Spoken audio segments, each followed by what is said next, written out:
Hi guys, welcome to Fahim channel. இன்னைக்கு Fahim channel நம்ம என்ன வீடியோ பார்க்க போகிறோன்னா, வண்டி கடை ரோட்டில் விற்பாங்களே மசாலா சுண்டல் எப்படி செய்வேன்னு பார்ப்போமா? வாங்க வீடியோக்குள்ளே போகலாம். அதுக்கு நான் பச்சை பட்டாணி எடுத்திருக்கேன். காலையில் ஊற போட்டேன்.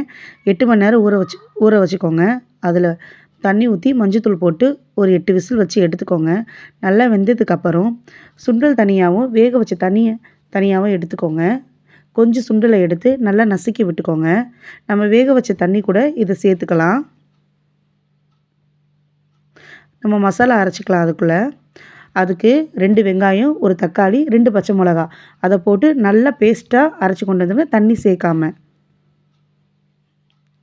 அரைச்சிட்டு இப்போ நம்ம தாளிச்சிடலாம். வடைச்சட்டி அடுப்பில் வச்சுக்கலாம். எண்ணெய் ஊற்றி நம்ம அரைச்ச பேஸ்ட் அதில் சேர்த்துக்கலாம்.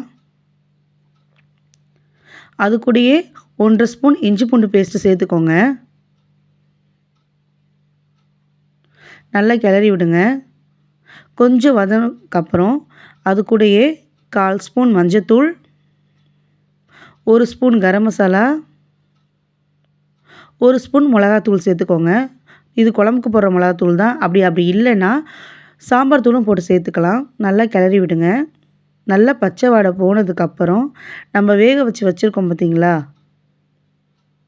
நல்லா பச்சை வாடை போடுறதுக்கு கிண்டிக்கோங்க. நம்ம வேக வச்சு அந்த தண்ணி வச்சுருக்கோம்ல, அந்த தண்ணி சேர்த்துக்கலாம். இது கீழே ஊற்ற வேணாம், பயிரில் இருக்க சத்து தான் அதில் இருக்கும்.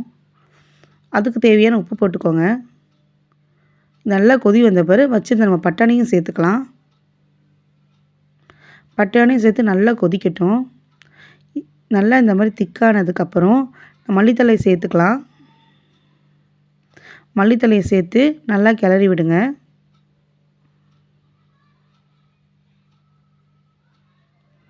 அவ்வளோதாங்க, சுண்டல் ரெடிங்க. இது நம்ம எப்படி கொடுக்கணுன்னா, நல்லா ஒரு கிண்ணத்தில் சுண்டலை போட்டுட்டு மேலே குட்டி குட்டியாக கட் பண்ண வெங்காயம் போட்டுக்கலாம்.